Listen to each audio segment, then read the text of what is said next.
warahmatullahi wabarakatuh.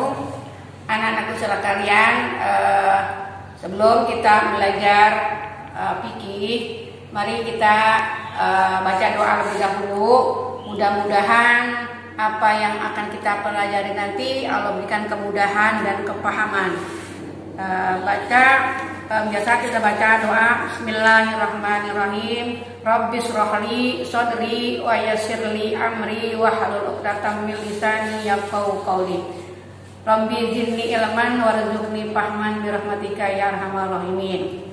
Anak-anakku sekalian, kemarin minggu-minggu yang lalu kamu telah mencatat mengenai sholat Idain.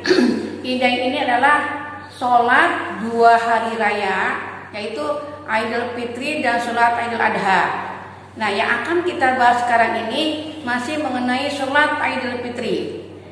Idul Fitri ini Id artinya kembali, Fitri artinya suci. Kita kembali dalam keadaan suci. Kenapa kok kita kembali? Karena dalam 1 bulan itu kita dapat menahan hawa nafsu kita di dalam melaksanakan ibadah puasa. Seperti di siang hari kita tidak boleh makan, kemudian di waktu puasa kita tidak boleh berbohong, ya macam-macam yang membatalkan puasa.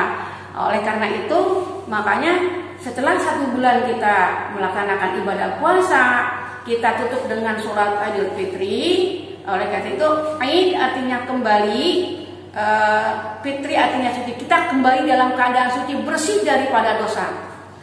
Kemudian waktu pelaksanaan sholat Idul Fitri.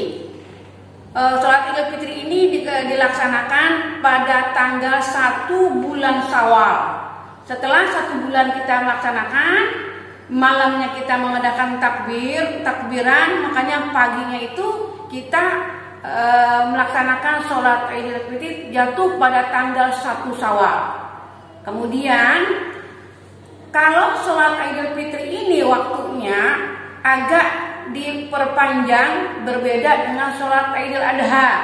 Karena kalau Idul Fitri ini dia ada hubungan dengan zakat fitrah.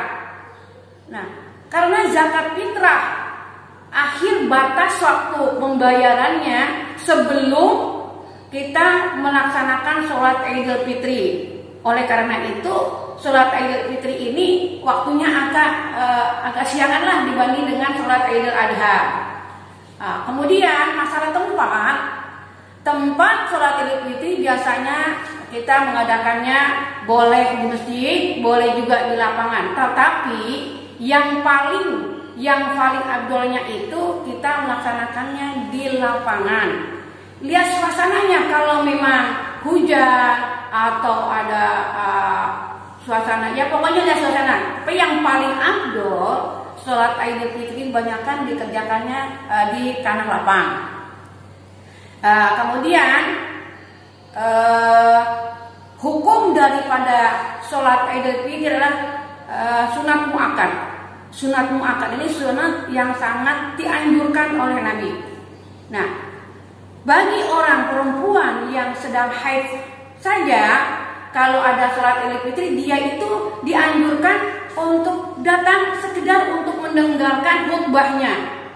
Ya, makanya kita yang tidak ada halangan apa-apa, kita disunatkan untuk melaksanakan Idul Fitri. Kemudian yang sekarang kemarin kamu mencatat mengenai amalan-amalan yang dilakukan, sunnah yang sebelum dilakukan sebelum kita berangkat Idul Fitri. Ada yang harus kita kerjakan, sunnah kita kerjakan. Kalau sunnah ini berarti kalau kita kerjakan kita mendapat pahala. Tetapi kalau kita tidak mengerjakan, ya tidak boleh sholat, tidak apa-apa. Jadi sebelum berangkat sholat Idul Fitri, yang pertama ini kita disunatkan untuk mandi, ya, mandi. Kemudian yang kedua itu memakai pakaian yang rapi atau yang baik. Biasanya kamu itu sebelum pelaksanaan Idul Fitri, sebelum Lebaran, biasanya kamu itu sudah siap-siap dengan baju barunya semua, ya, dari mulai sepatu, sendal, semuanya pakai baru. Nah, setelah kita mandi, pakaiannya itu kita pakai yang rapi lah, nggak harus yang baru aja, yang penting bersih rapi. Kemudian setelah kita memakai wangi-wangian, dengan pakai udah rapi semuanya, pakai minyak wangi. Sudah memakai minyak wangi, kemudian makan lebih dahulu. Beda dengan Aidil Adha. Kalau Aidil Adha itu sebelum sholat kita itu disunahkan untuk tidak makan dulu. Beda dengan Aidil Fitri. Kalau Aidil Fitri ini disunahkan untuk makan terlebih dahulu. Nah, kemudian amalan sunnah yang lain yang berikutnya, memilih jalan untuk menuju ke musola atau ke masjid atau ke lapangan. Antara pergi dengan pulang itu berbeda. Seumpamanya kita perginya melewati dari sebelah barat, nah nanti kembali sholat Idul Fitri itu kembali kita melewati dari sebelah timur. Jadi jalan yang berbeda itu sunnah yang kita lakukan sebelum pelaksanaan Idul Fitri. Kemudian mengumandangkan takbir. Kita perbanyak takbir dari mulai malam. Sekarang ini selesai, hari terakhir kita puasa. Nah, dari mulai malamnya setelah kita berbuka puasa, nah itu udah dimulai sunatkan untuk bertakbir, mengumandangkan takbir, tahmid dan tahlil sampai dengan kita pelaksanaan Idul Fitri. Nah, itu sunnah-sunnah yang kita lakukan sebelum pelaksanaan sholat Idul Fitri. Nah, selanjutnya kita akan mempelajari cara dalam pelaksanaan sholat Idul Fitri. Idul Fitri ini, sholat Idul Fitri ini lakukan 2 rakaat dengan mengikuti imam. Nah, sebelum Idul Fitri ini dengan menggunakan khutbah 2 kali juga sama dengan kita sholat Jumat. Tetapi kalau sholat Jumat khutbah lebih dahulu baru pelaksanaan sholat Jumat. Tapi kalau Idul Fitri sholat lebih dahulu baru kita mendengarkan khutbah. Nah, sekarang cara yang pertama dalam sholat Idul Fitri, pertama kalau sudah kita diri, sama dengan pelaksanaannya, sama dengan cara-caranya sama dengan kita sholat 5 waktu, rukuknya, sujudnya, cuman yang beda niat. Ada niatnya, kemudian ada pembacaan tasbihnya. Nah, karena sholat Idul Fitri ini 2 rakaat, nah nanti rakaat pertama ada 7 takbir, ya. Ada rakaat pertama ini 7 takbir. Kemudian rakaat yang kedua ada 5 takbir, 5 kali takbir. Nah, sekarang kita udah diri dan niat. Kita baca niat, usolli sunnatan Idul Fitri rakaataini makmuman. Kalau kita jadi makmuman. Kalau kita menjadi imam, berarti imaman lillahi ta'ala. Jadi usolli sunnatan Idul Fitri rakaataini makmuman atau imaman lillahi ta'ala. Dan kita angkat tangan, Allahu Akbar. Nah, di sini setelah kita niat, kita baca tasbih.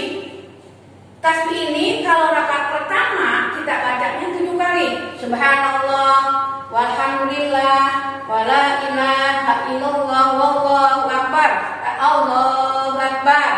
Baca lagi sampai 7 kali. Nah, nanti kalau udah tasbihnya 7 kali, baru kita nanti imam membacakan surah Al-Fatihah. Nah, kita sebagai makmum boleh kita membaca doa kita, boleh juga kita menyimak pembacaan si imam. Kemudian setelah Fatihah baru baca surat. Biasanya kalau dalam surat Idul Fitri ini dianjurkan surat-surat seperti Al-Alaq atau yang lain yang panjang. Tapi kalau memangnya tidak hafal ya boleh, yang penting kita baca setelah Fatihah ada baca surat. Nah, setelah Kemudian kita ruku. Nah, rukunya ini sama dengan kita sholat 5 waktu. Allahu akbar subhana rabbiyal azim wa bihamdi subhana rabbiyal azim wa bihamdi subhana rabbiyal sami Allahu liman hamidah. Rabbana lalu sujud, baca subhana rabbiyal a'la 3 kali, duduk antara 2 sujud kembali. Nah, setelah itu kita diri lagi. Rakaat yang kedua. Dalam rakaat yang kedua berarti baca ini tasbihnya ini hanya 5 kali. Subhanallah walhamdulillah wala ilaha illallah wallahu akbar sebanyak 5 kali. Jadi kalau yang pertama 7, yang keduanya 5 kali. Baca lagi Al-Fatihah, kemudian baca lagi surat-surat yang kamu hafal. Nah, setelah itu ruku, sujud. Nah, at-tahiyat sudah selesai. Hanya 2 rakaat ya. Jadi harus ingat rakaat pertama tasbihnya 7 kali. Kemudian rakaat kedua tasbihnya 5 kali. Itu cara dalam sholat Idul Fitri. Nah, selesai kita sholat Idul Fitri, tidak langsung kita buat, tidak. Kita mendengarkan pembacaan khutbah lebih dahulu. Ya. Nah, khutbah di situ isinya mengenai tentang zakat fitrah, hikmah daripada zakat fitrah, hikmah daripada puasa Ramadan. Nah, dalam khutbah itu kita harus mendengarkan.